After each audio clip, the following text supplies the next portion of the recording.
Ako si Imelda Ortiz, taga Pililla Rizal from the Diocese of Antipolo. Kasalukuyan ako ang PCLM formator.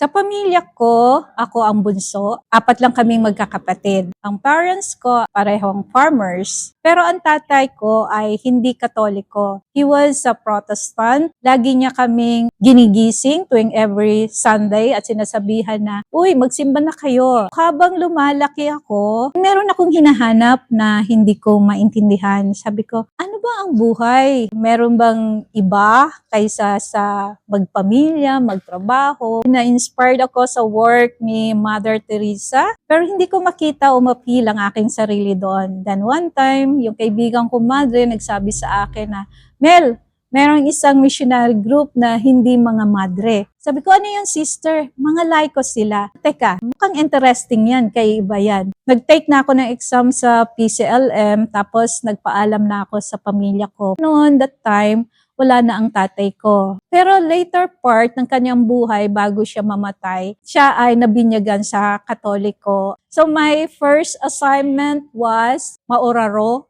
Diocese of Legazpi. Unang punta ko doon, medyo nagulat ako. Sabi ko, simbahan ba ito?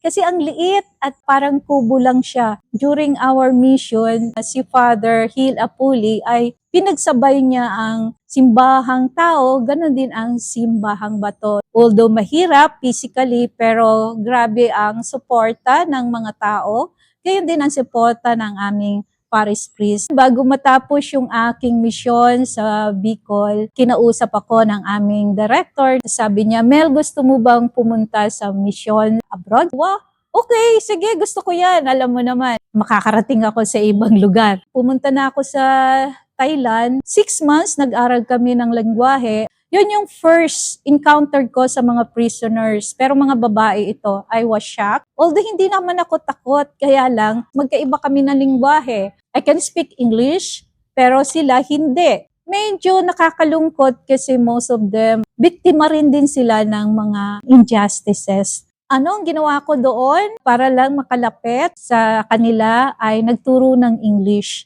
doon sa loob. Medyo mahirap pumasok kasi ilang pintuan yung dadaanan namin. Doon mo, hihingin pa yung passport ko, tapos may pipirmahan pa ako. Medyo okay sa akin ng mga guards na mga local Thai kasi naturuan ko din daw sila ng English. Sabi nila kahit basic, high and low, pwede na rin. Nag-volunteer din ako sa Immigration Detention Center. Mostly, ito yung mga asylum seekers eh. Ang hirap, no? Nakita mo yung napakaraming problema pero halos wala kang magawa. Pumasok kami sa loob ng refugee camp. These people are from Myanmar. Ito yung mga tumakbo from Myanmar going to Thailand. Naging ministry ko na ay itong sa school. Isa itong temple na pinapalakad ng isang monk. Mga migrant workers from Myanmar ay dinadala nila ang kanilang mga anak dito sa templong ito upang doon ay makakain, makapag-aral at merong matutulugan. Ako yung nag-manage. During the daytime, wala naman ako maramdamang pagod kasi yung mga bata, alam nyo na, nakakapagbigay ito ng energy. Mga batang lalaki, imagine from age 5 to 20 years old, magkakaiba ng ugali. Lagi nila akong sinasalubong, sasabihin nila, "Oh, Teacher Mel, nandito na si teacher," in their language. Yung experience to meet different people, to meet different culture, and to be with Marinol itself. Kung mabubuhay uli ako, I want to be a missionary again and again. Though mission in abroad is not that easy. My first year in Thailand, doon ako nagkaroon ng dryness. Para bang na-question ko rin, what I am doing here. Iba kasi sa abroad eh. Siyempre pagdating mo doon, ibang kultura. At that time, hindi ko maintindihan ano bang nangyayari sa akin. Nagdarasal naman ako pero parang may kulang. Hindi maging madali ang maging missionary na nag-iisa ka, na kailangan mo talaga na meron kang laging kasama at kausap. At the same time, someone who could help you spiritually. Alam mo yung pinaka-grabe na experience ko talaga, nung nasa Bangkok na ako. Nung first na nagpunta ako at nag-volunteer ako sa Immigration Detention Center. Doon na nakita ko kung paano ang mga tao na wala namang kasalanan pero nasa kulungan. Pag binibisita ko sila, imagine nakaano lang sila sa isang maliit na kwarto, sama ang mga bata at ang mga babae, iba pa yung mga lugar ng mga lalaki, na halos lahat ay magsiksikan sila. Pero pag kinausap mo sila, sasabihin nila, "Sister, hindi kami nawawalan ng pag-asa. Naniniwala kami sa Diyos na hindi kami pababayaan."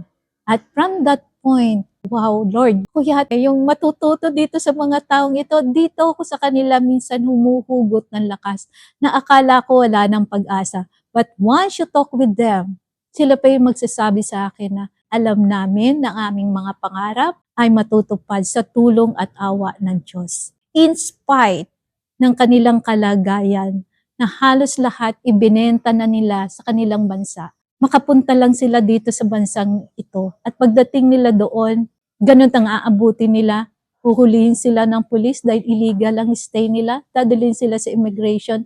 And yet, they're hoping na makarating sa ibang country na kung saan ay muli silang makakapagsimula. Ito yung the best. Yung mga tao na ito na akala ko ay manghihina, sila pa yung nagbibigay ng lakas sa akin. And that's how God's work with me and with others. Okay, doon sa mga gustong subukan ang misyon, sabihin ko, sige lang, diretso, huwag kayong matakot. Kasi hindi naman atin to eh. Alam nyo, pag nandito ka na, sasabihin mo, madali lang pala eh, hindi mahirap. Kasi si Lord ito, trabaho ni Lord. Tayo lang ay ginawang instrumento ni Lord. Padayon lang, masaya ang buhay misyon. Tinanong yun sa akin, anong regret mo pagpasok mo sa misyon? Sabi ko, sana mas maaga akong pumasok sa misyon. Sana hindi na ako napag-delay. God has His own time. Bye-bye! Thank you very much.